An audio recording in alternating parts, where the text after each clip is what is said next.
So you're looking to transition jobs. You're wanting to quit from your current position so that you can accept a new position or whatever it is that's propelling you forward.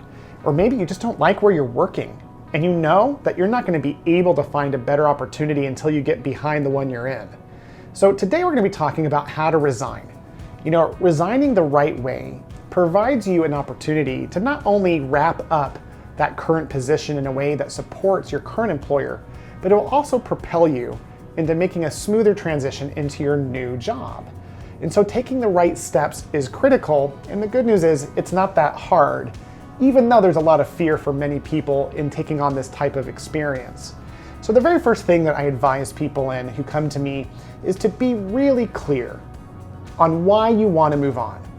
Again, if you're really burned out where you are, or you can't stand the work environment you're in because it's toxic, that's pretty clear, and that's wonderful. But whatever that story is, you want to be clear as to what your truth is, because with your truth, you'll be able to use that in your discussion with your current employer as to why you're moving on.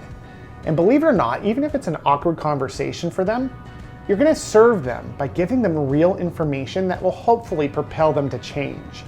I didn't become the employer that I am today without some very honest people telling me why they needed to quit my company. And with their help, I was able to become an employer that people wouldn't want to leave. So really remember that when you are clear, which is the first step, you're going to provide an opportunity to serve your current employer. And so the next step in this process is to communicate quickly. What do I mean by communicate quickly? Well, this is an awkward conversation. So for many PTs or medical personnel, they wait until the very last moment before they have that discussion. So if they're turning in a 2 or a 4-week notice on a Monday, they usually wait to the Friday before to bring it up to their employer. This a lot of times creates a lot of stress because at the end of the day, we want to give as much information transparently to our current employer as possible. With that information, you don't know what they're going to do. Now, if you trust your employer, they might even provide some solutions to the reasons why you're leaving. And that way you have some space to negotiate where you're at and see if the current situation isn't actually where you're meant to be with some modifications in place. But even if not, you're giving that employer the opportunity to start preparing for your transition even earlier. I always appreciated when people brought their concerns to me quickly and said, hey, listen, I'm not loving it here for these reasons. I'm going to start looking for work elsewhere. I really want to serve you just being honest up front. That was always a gift because it usually gave me more than the standard notice to start looking for additional help in a timely manner. And when you do finally resign, when it becomes official, no matter how many discussions you've had, no matter how early you tell your current employer, put it in writing. That's the third step. Make sure whatever you do, you put it in writing. And you can be very professional. It doesn't need to be this crazy letter. You can Google very traditional resignation letters that you can write. All of them work. You just want to put it in writing, as well as the fact that you're giving them a specific amount of notice so that they have time to move on. Putting it in writing clarifies a lot of situations that I don't even want to get into in this video, because at the end of the day, confusion sets in when people go into anxiety around how am I going to replace this person. When you put it in writing, it protects you and it clarifies your reason for leaving to your current employer.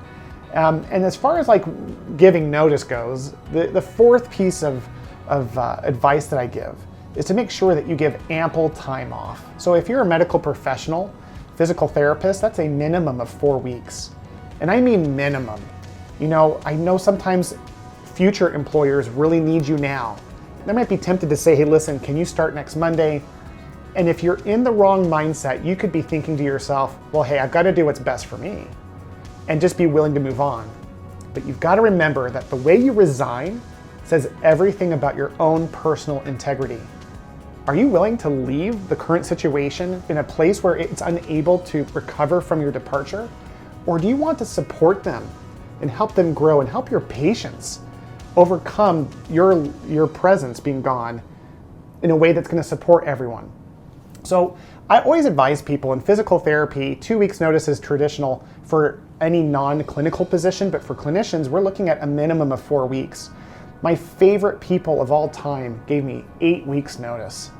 And they did it in a way that was so supportive, like, listen, even though we don't align on this, I want to move forward and I want to give you ample notice.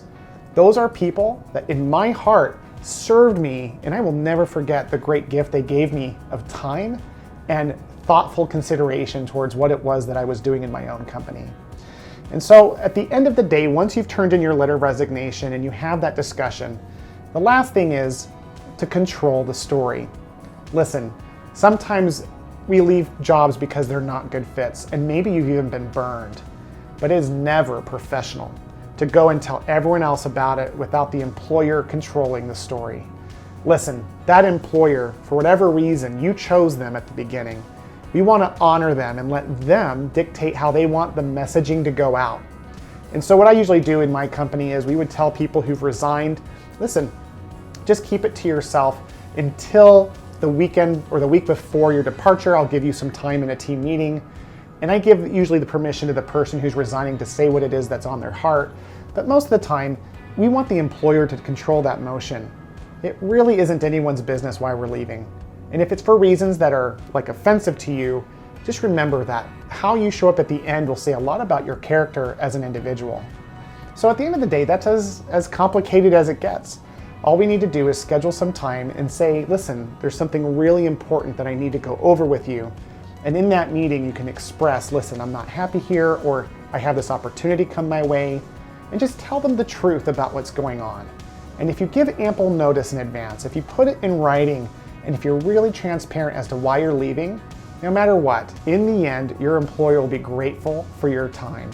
So guys, do you have any questions other than what I covered on how to resign? Please put that in the comments below, and please don't forget to like and subscribe to these videos if you're watching them on YouTube. This is what gives me the momentum to continue to answer questions to help you on your journey to increase your income, your impact, and your freedom. Thank you again for watching. Until next time.